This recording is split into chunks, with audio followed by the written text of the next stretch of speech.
It's just a fun thing to do, to just watch the bees. So even if you're not getting a honey crop from the hive, it's fun to sit there and just watch the bees and to help make sure you have a healthy hive there. It's kind of like keeping a pet in some ways.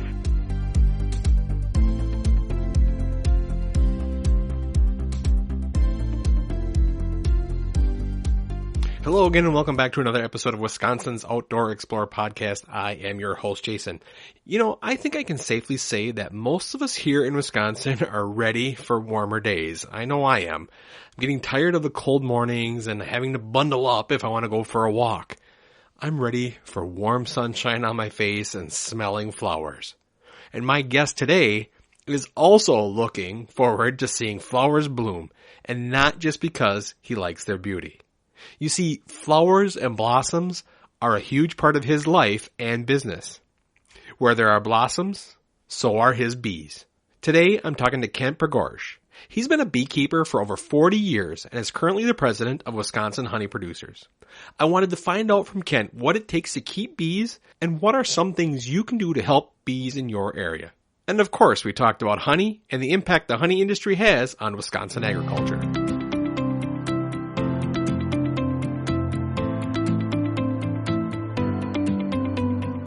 Kent, thanks for joining me on the podcast. Great to be here. Kent, what's your earliest memory of being outdoors? Boy, my earliest memory of being outdoors. We lived above a shoe store in downtown Manawa, and we had this huge woods behind our store, and it was just the playground for all the children in the neighborhood to go out in this woods and play and explore, and there was history down there and abandoned buildings and dumps, and just being outdoors in the woods and enjoying the blue skies. Those are some of the best ones too, right? Because you're as a kid, you're just looking for things to explore and do, and those sound like those are like perfect areas for that, aren't they? Exactly. Well, we're talking bees today. We're going to talk about honey, and that's where I want to start. I want to ask, because Wisconsin is such a big agricultural state, it's more than just dairy. How big is the honey industry in Wisconsin? Well, the honey industry in Wisconsin has a very long history. It's complex in some ways in that we have the people that produce honey, and then we have the people who rent out their beehives for pollinations to farmers. Typically, Wisconsin has been in the top 10 in honey-producing states in the country over the past, 100 years. But over the last decade or so, it's been dropping down. Last year, it was 16th in honey production in the United States. And some of that has to do with the changing landscape. We have more larger fields now of corn and soybeans, and corn and soybeans don't provide any food or nutrition or any honey for the bees. So we have less and less honey production here. But kind of complementing that is the turn in pollination. We have a lot of pollination done in Wisconsin. We have a lot of farmers raising vegetables, a lot of orchards, and also a very important industry is the cranberry industry. So a lot of bees come into Wisconsin for cranberry pollination. So the pollination side of beekeeping in Wisconsin has really been growing over the last decade or two, and that's an important part of not only the beekeeping industry, but an important part of agriculture in Wisconsin is how the honeybees and the beekeepers that run the beekeepers support these agricultural industries in Wisconsin. But speaking about honey, it is an important part of the honey industry, Wisconsin is, and we produce some of the best honey in the United States. What makes that honey so good? Well, we have a great variety of different wildflowers here in Wisconsin. Just for example, where I live, the year starts off with the black locust trees in early June, and we have the white clover, which is a great honey, and that turns over into basswood. The basswood trees blooming in July, and that's a great, pretty good-tasting light honey. And then we have a lot of wildflowers like the spotted knapweed, which is an invasive plant in Wisconsin, but the spotted knapweed is a great honey producer, and it provides not only honeybees with nectar that produces a lot of honey for us, but it provides a good source of food for other native pollinators, the native bees and also the butterflies. Now, I want to go back a little bit because you said there's kind of two different processes here. There's the beekeepers who rent out the hives, and then there's honey producers. Is that correct? That's correct, yep. Mm-hmm. Go through that process, what the differences are between those two. Sure. For example, my hives, I manage my hives for honey production. So I'm right now getting my hives ready for the springtime, making sure they're strong. and making sure they're healthy. So by the time June 1st rolls around, I'm ready to put extra boxes on my hives of bees. We call them supers. They're boxes with drawn-out combs in them. And then those bees in June and July will store honey in those boxes. And then I'll harvest those boxes of honey from them in late July and early August, and I'll extract that honey in my honey house and bottle it. That kind of differs from the pollination side of it, where the beekeepers that manage their hives for pollination actually get their hives ready to go whenever the contracts are required, and then they bring those bees into different growers like cucumber growers or cranberry growers or apple orchards. When those particular crops are in blossom, they'll bring the hives in, place them in the orchards and in the bogs and on the fields, and those bees will go out and pollinate the crops while they're blooming. And then when the bloom is done, the bees will move those. The beekeepers will move those bees back out again, and then maybe move them to a different source that needs pollination. So they could be moving those hives probably, half a dozen times during the year? Exactly. And in fact, my operation moves to California in the winter, where my bees actually pollinate almonds in the Central Valley of California in February. So in the United States, we have about 3 million hives that are managed. And you can kind of think of each hive as kind of like an animal or a cow. So it'd be kind of like a herd of 3 million cows. So of those 3 million hives that we have in the United States, 2 million of them are required to go to California just for almond pollination. The demand by the almond growers is so incredible because they need those bees out there to set their crops of almonds that they pay enough money to entice 2 million hives to be moved to California for pollination. And the nice thing about that for me is I'm a sideline beekeeper. I only run about 250 colonies. But that allows me to get my bees out of Wisconsin in the winter when it's cold, get them to California, and then they get an early jump on spring out there, and they pollinate the almonds. And not only do I get revenue from the pollination of the almonds, my bees get a much earlier jump on the year. So by the time they come back here at the end of March, they're way ahead of hives that have spent the whole winter here in Wisconsin. I'm just trying to imagine what it sounds like to have 2 million bees around. It just must be amazing just to see that. It is. In fact, this year was one of my things on my bucket list was to get to California during the almond bloom. So my son Joe and I went out to California in February during the peak of the almond bloom. And the Central Valley is a huge area of agriculture. And of these 1 million acres of almonds, almond trees, 2 million hives are moved into those 1 million acres. It's incredible because you drive and just almonds and almonds and almonds, and everywhere you see beehives spread amongst the almond orchards. And that's kind of the whole kickoff to the pollination year in the United States, because from California, my bees come back to Wisconsin here, where I start to manage them for honey production. But many of the beehives go on to different parts of the country. So the bees are constantly moving around, then kind of starting in California in February and then on around the country to pollinate all over the country. And that's a whole side of beekeeping that's kind of a different life than the beekeepers who manage their hives for honey production. Back here in Wisconsin, how many beekeepers and how many hives do we generally have here throughout in our state? It's a good question, but it's a hard question to answer. And I've tried to tease that answer out of many people over the years.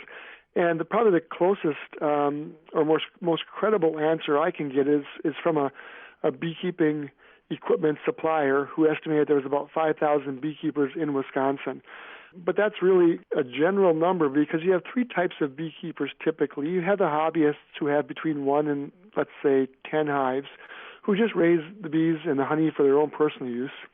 And then you have the sideliners who have maybe between 10 and 400 hives, who, as the name implies, it's a sideline to maybe another job or another business they're in. And me with my 250 hives, I'm firmly in the sideline category of beekeepers. And then you have the commercial beekeepers who run, 500 to typically 3,000 is probably the range. Most likely between 1 and 3,000 is where the commercial guys are. And that makes up this mix of hives in Wisconsin. Last year in Wisconsin, we had about 46,000 producing hives in Wisconsin. But of those 46,000 producing hives or hives that were managed, probably, I would guesstimate 95% of those hives were probably run by 5% of the beekeepers. Oh, wow. So let's talk about these hives a little bit. How many bees average do you find in a hive? Well, that varies with the time of year. At this time of year, I will have between 10,000 and 15,000 bees in the hive. But right now, the queens are laying, and they're laying lots of brood, and they're building up for the summer. So they're laying bees, and over the next 6 weeks, we're going to see that number grow drastically until we reach about early July, when we can see typically 70 to 90,000 worker honeybees in a hive. Wow. And how much honey will they produce in a year? Well, it varies from year to year. The last couple of years, last year, for example, the average yield in Wisconsin was between 45 and 50 pounds per hive. And that's kind of been where it's at, between let's say, 45 and 60, 70 pounds over the last decade or two. That's quite a big difference from when I started in bees back in the 1970s. We had a lot more forage in Wisconsin, a lot more fence rows between fields because the fields were smaller. We had a lot more wildflowers growing. All that's been replaced by larger fields and fields of corn and soybeans. But back then, 100 pounds was the typical average, and we could even see 200 pounds in some years back then. But now we're down in that 50 to 60, 70 pound average typically. So you mentioned that you do harvest in July and August. Do you only harvest once a year, or do you have another harvest later in the fall? Nope, we have one harvest in a year. Some beekeepers in some parts of Wisconsin and some parts do get a later fall flow of goldenrod honey. It's become less and less over the years, and I try to get my honey off as early as possible because it's extremely, extremely important to me to get those bees ready for winter early. So I pull out honey hopefully by August 15th, and by August 15th then I'm preparing my bees for winter. I'm feeding them nutrients, extra feed if they need it, to make sure that they raise a lot of real healthy winter bees. And the key to that is there's a difference between winter bees and summer bees. In the winter, the bees that are raised in late summer have to live all the way through to spring because the bees don't collect honey and pollen over the winter. So they're raising these bees that have a 6-month lifespan to them. The bees that are raised now and through June have about a 7-week lifespan because they work themselves to death. Oh. So there's a difference in bees. So the bees in the summer live a lot shorter lives, but the bees in the winter live a lot longer lives. So I try to get my honey off so I can raise those really healthy winter bees to send my colonies, my hives, into winter as strong as possible. You really have a lot of new bees year to year, but how does that equate with the queen? Does the queen change every year or every other year? How long does she stay with a hive? Queens will live 1, 2, 3 years. When a new queen is raised or by the hive or raised by a queen breeder, for example, now some hives in the spring here I will split and I will take half of the hive and I'll give it a new queen. That new queen can live 1, 2, or 3 years. Years ago, before we had so much chemicals in the hives from agriculture, the queens would live longer. 3, 4, 5 years is normal. But now, typically, 2 to 3 years is the most useful length of life for a queen. So it's a lot different than worker bees that live much shorter lives. The queens live much longer life, and that's kind of the genetic continuity to that hive from year to year. Let's talk about a little backyard beekeeping, and what should somebody think about if they want to get into beekeeping? Beekeeping has become very, very popular over the last 10 years, and a lot of people have felt a need to help save the bees by keeping their own hive of bees and increasing the number of hives out there by keeping bees. And in some ways that's good, and in some ways that's bad. To be prepared to be a backyard beekeeper, it really takes preparation and learning. I highly recommend that people take a class, and just as important as taking a class is finding a mentor to work with. It is so helpful to see someone else in their bees, to see if it's something you want to do, first of all, because sometimes if you get a hive and you just decide this is not for me, it's a little bit too late because you've invested the money and time in that hive. And if you can work with somebody, you can really get a feel for what beekeeping is like. So then when you do get your own hives, in your hives, you put them in the springtime and they start to build up, you can say, hey, yeah, this looks like my mentor's bees and this looks like everything's going good. Or you can say that something's not right here. Maybe I should have someone come and take a look at my bees. What's happened a lot over the last decade or so is people have gotten bees and they never have taken the proper time to educate themselves or to get mentoring, and then they fail. And that's not good for the bees, and it's not good for them either. Are there certain places that are better for hives than others? Yeah, I carefully choose where I put my hives. And first of all, if you're a backyard beekeeper and you have neighbors, you want to put them somewhere where they're kind of out of sight, out of mind. because you don't want your neighbors looking at the hives all the time and wondering if they're going to get stung by them.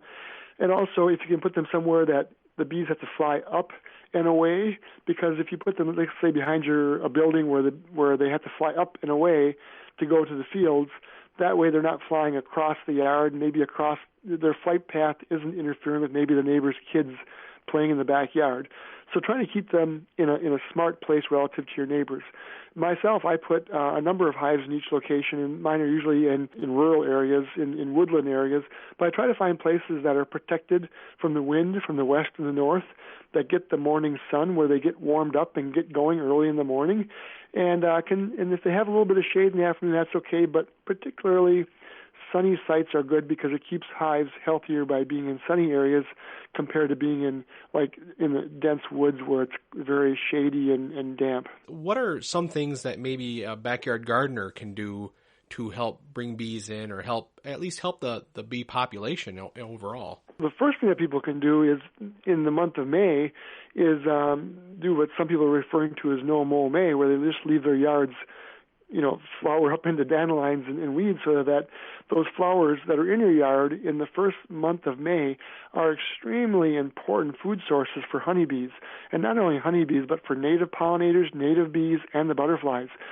There really isn't much else out there at that time of year, and those yards that tend to have a lot of dandelions in are a great source of food and nutrients for all types of pollinators.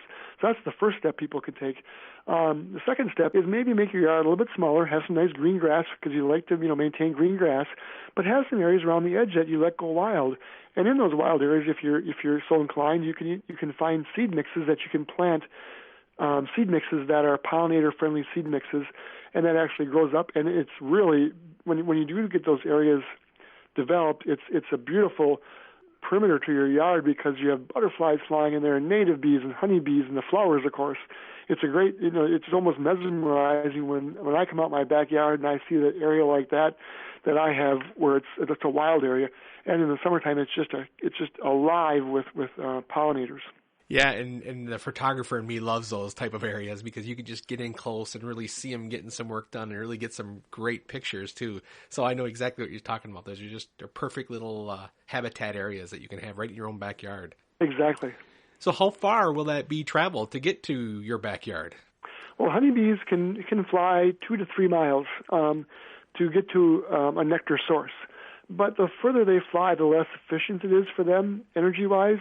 So typically, when I look at where I'm going to place my beehives, I kind of look at a perimeter of about a mile, and I try to look for food sources within that mile of where they may be getting food sources. For example, in the springtime, where there may be a lot of black locust trees, or where there may be a lot of dandelions blooming. Like where I actually live in a subdivision here, and we have a city park less than a quarter mile away from here that has a huge area, and I know it's going to be full of dandelions in a few weeks, and my bees will be flying over there and gathering nectar from there. And then as summer goes on, if I see areas that have a lot of basswood trees, I'd love to get my hives near basswood trees because they'll get a lot of nectar off that. But I typically look like in a radius of a mile, but knowing that those bees will fly 2 to 3 miles if they need to. So let's talk about the product. Let's talk a little bit about honey. Why is honey such a good product? Well, it's an all-natural sugar that comes right from nature. And when the bees collect the nectar from the flowers, they bring it back to the hive. They bring it back, it's about 80% moisture, water in that honey, in that nectar. And in the process of putting it in the hive and moving into the cells, they reduce the moisture of that nectar down to about 18%. And at the same time, when they're moving around the hive, they're adding enzymes to that honey. And they're also adding by accident, or maybe not by accident, adding pollen to that honey. Pollen is the protein from a flower, and there's micronutrients in that pollen. So all the things the bees are putting into that honey are not only creating a great sweetener, a great tasting product, but there's all kinds of micronutrients and enzymes and other properties of that honey that are really healthy for people, generally speaking. And plus, it just tastes great, and you can develop such a taste for different types of honeys, different varieties of honeys, because depending on what the honeybee collects the nectar from will control how it tastes. So, for example, black locust trees that come early in the summer here has a very light, mild flavor honey. And compare that to, let's say, buckwheat honey, which is gathered from buckwheat flowers and buckwheat fields. It's a very dark, almost a molasses type of honey, and every type of honey in between those two extremes. I find that interesting because I talked to somebody about maple syrup, and they had the same thing, that the way the year goes can change the whole flavor of maple syrup as well. And I don't think a lot of us think about that with honey. I think we always think that honey is honey. It really doesn't matter what it tastes like. So I find that really interesting that it, depending on where they are and where they go, it changes the flavor. Right, exactly. And we're developing more and more of a connoisseur attitude towards that. There's a organization called the American Honey Tasting Society of America that's actually quantifying different honeys and their flavors and trying to help people enjoy, what good honeys taste like. For example, even like basswood honey that I gather, my basswood honey might be different than basswood honey that's gathered in Minnesota because of the soil conditions, kind of like with grapes. Grapes, affect, the soil affects the flavor of the grape, but the soil conditions of the basswood trees can also affect the honey flavor of that basswood. It was kind of amazing because I sent a sample of my honey out to the American Honey Tasting Society and didn't tell them what it was from, and they did a honey tasting out there, evaluation of it, and they came back spot on with that honey came from the spotted knapweed, and that's exactly where it came from. They knew exactly from the profile of that flavor exactly where that honey came from. Wow, that's a pretty good palate on their part, isn't it? It is, and they actually have developed and refined their palates based on the disciplines of wine tasting in Italy, and they studied in Italy to develop those disciplines. Wow, that's just so fascinating to me. Well, and the other good thing about honey is it's got kind of a long shelf life, doesn't it? Yes, it does. Honey technically never spoils, but it will darken with age. And, if it's kept in a warm place, it will get a little bit darker year to year to year. So it's always good to have fresh honey. But when I say fresh honey, I mean honey that's properly stored under 5 years. That's still fresh honey if it's properly stored. And but technically, honey will store, and you can store it they found honey in the Egyptian tombs. That's 3,000 years old, and it still tastes like honey. Wow. Wow, that's amazing. I don't know if I would have been brave enough to try it, but... What are the other benefits of keeping bees and the bees? Well, there are a lot of beekeepers who just keep bees just for the sake of having the hive and watching the bees come and go. It's a great way to relax. In fact, I have a lawn chair set up by my bee yard, my backyard here, where on particularly stressful days, I'll just go out and sit in the lawn chair and watch my bees come and go. You see them, flying up and away, and it's amazing how they just pour out of the hives and they fly up, and then you see them coming back down through the sky and landing in the hive, and some of them will have pollen on their back legs where they've gathered from flowers, and they're bringing that pollen back to the hive. It's a protein source for the hive. And some of them you see coming in really heavy because they're so full of nectar, and they kind of almost fall into the front of the hive because they're landing so hard on that hive. And then it's just a fun thing to do, to just watch the bees. So even if you're not getting a honey crop from the hive, it's fun to sit there and just watch the bees and to help make sure you have a healthy hive there. It's kind of like keeping a pet in some ways, and sometimes that pet provides you with an extra benefit of honey, and sometimes it's just that you have a very healthy hive there. I love that.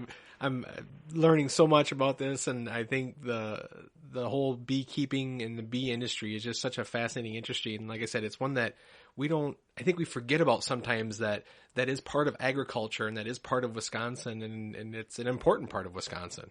It is, and it's a historic part of Wisconsin because beekeeping has been such an important part of our agriculture in Wisconsin going right back to the 1860s.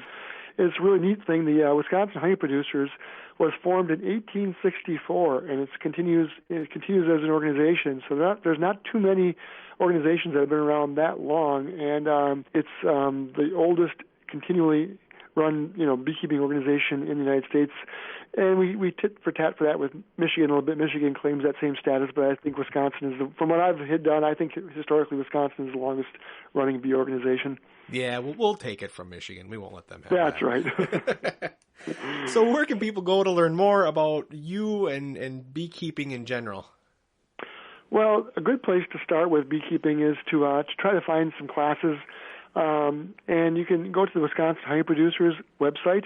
It's wihoney.org. And there is a county association page on there with some of the county associations with their Facebook and web page links. And that's a good place to try to connect with people locally and to find out where there's maybe local classes going on. There's also a good place to go is the University of Minnesota Bee Lab. They have a very vibrant program up there. That's one of the top-notch programs in the country, and it's very relevant to our northern climate beekeeping. So I would check out the University of Minnesota Bee Lab's website. The American Beekeeping Federation is a good place to go also to look for information on beekeeping. But amongst all those places, I think you can find some place to tie into locally, and I'd say locally is the key. I kind of tend to really warn people about getting too much of their information from the internet because there's a lot of really bad information out there, and there's also a lot of information that's not relevant to Wisconsin beekeeping. So you may be watching something and thinking, okay, this is what I'm going to do, but not realizing that beekeeper is in Alabama or in California, and it's a whole different game. Beekeeping is very local, and even beekeeping from here to Illinois is very different. So it's very important that you get in touch with somebody locally, an organization locally, join a local bee club, join the Wisconsin Honey Producers, and try to really connect with local people. Before I let you go, I got one more question for you. What is your favorite part of beekeeping? My favorite part is just being in the bees. I love being in a bee yard. My bee yards typically have about 24 colonies of bees in them. And on a warm summer day, when I'm in those beehives working them, and there are bees flying all over the place, they're coming and going, and they're all over me, and they're not aggressive. They're just all over. And in the midst of those bees, the smells of the beehive, the sounds of the beehive, and just the sights of being out there in nature, that's absolutely hands down the best part of beekeeping. I love that. That's such a picturesque thing. I can just imagine you walking through and having all these bees around you, and I got to believe that's something that not very many people actually get to experience, is it? No, it isn't. And once you experience it, it really can be a life-changing experience. Yeah. Well, Kent, I want to thank you for coming on the podcast and sharing your knowledge about bees and beekeeping and sharing more about bees. Well, thanks for inviting me, and I always enjoy talking about bees and helping people understand more about honey, the beekeeping industry, and also helping new beekeepers. Thanks so much. I want to thank Kent for coming on the podcast and talking to us about bees and honey. I'll have links to the Wisconsin Honey Producer website as well as a link to Kent's website so you can order some of his delicious honey for yourself. I think we all know and understand the importance of bees and what they do for our food supply. I realize that most of us probably aren't going to go out and start a beehive and produce your own honey. But I'm hoping that maybe this will spark some interest in you to at least investigate what it takes to raise bees, give you a little bit more appreciation for bees, and if anything, maybe even consider planting things around your home or garden that will attract bees and butterflies. Give them a safe, toxic-free place to do their work. Who knows? Maybe you'll be like Kent and just enjoy sitting and watching the busy bees do their work as you head out to be one of Wisconsin's outdoor explorers. Thanks again for joining me. I'm your host, Jason, and I'll talk to you again next week. Thanks for listening to the Wisconsin's Outdoor Explorer podcast.